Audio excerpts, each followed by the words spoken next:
The Testarossa is back, but not as we knew it. You may recall the iconic 1980s Ferrari Testarossa with its outrageous side strakes, distinctive wedge profile, and race-derived flat 12 engine. It was unlike anything else in its day. And here we have the new 849 Testarossa, which shares neither its styling treatment or its mechanical layout with its 1980s ancestor, but it's the new apex predator of Ferrari's series production lineup, just as the Testarossa was back in its day. This car is in fact the successor to the SF90, which debuted in 2019. And although it shares much of its mechanical hardware with the SF90, so much has changed that the switch in naming policy seems entirely justified. Incidentally, the 849 prefix is a reference to the fact that this car has 8 cylinders, with each cylinder displacing 499 cc each. Let me throw some numbers at you. This car puts out 1,050 horsepower, which is 772 kilowatts, with the twin-turbo V8 engine supplemented by 3 electric motors as before. The V8 on its own produces 610 kilowatts and 842 newton meters. This car laps the Fiorano test track in 1 minute 17.5, which is a full second and a half quicker than the SF90. It accelerates from 0 to 100 in 2.25 seconds, and knocks off 0 to 200 in 6.35. Top speed is 330 kilometers an hour plus, so it is stupefyingly fast.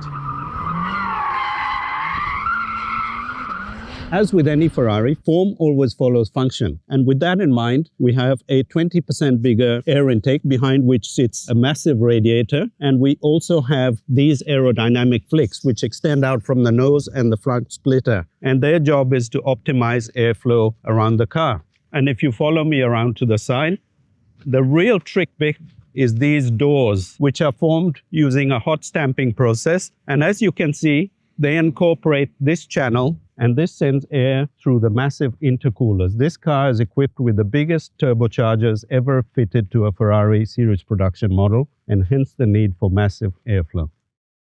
Arguably the most eye-catching aspect of this car is this rear three-quarter view, thanks to this very distinctive twin-tail design, which is inspired by Ferrari's Le Mans races of the 1970s. This is the Assetto Fiorano spec, so it has separate wing elements. In the standard car, they extend out from the rear fascia, sort of a camtail design. These are passive wing elements, but you have an active rear wing here. And in the high downforce setting, which is deployed only under hard braking and heavy cornering, total downforce goes up to 415 kilograms at 250 kilometers an hour, which is a staggering spec for a road car.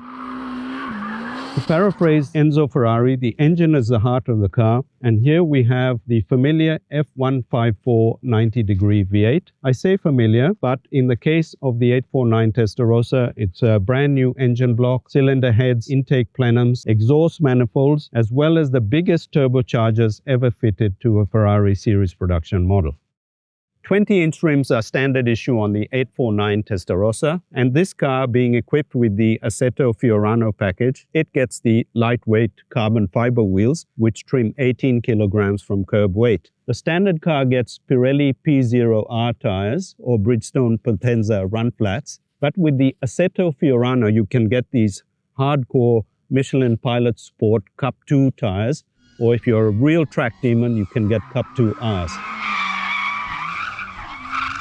And now let's talk about the elephant in the room, the face of the 849 Testarossa, which has already generated much chatter on internet forums. And I have to say, I didn't particularly care for it when I first laid eyes on this car. But now, having had time to digest it, I'm starting to warm to it a little bit. And there's now, I guess, a consistency within the Ferrari lineup, as this sort of visor treatment brings this car in line with the Dodici, Cilindri, and the Amalfi. And also, there's a few hints of Daytona there, which I don't think is a bad thing.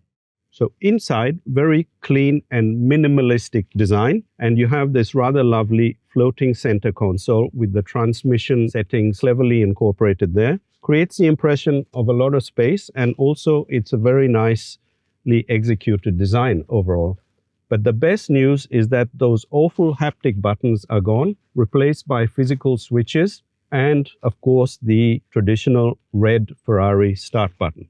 There are two seat offerings. There's the standard comfort seat, but this car, being the Assetto Fiorano package, gets these lightweight carbon shell seats. Very good for track use, but the only adjustability is fore and aft.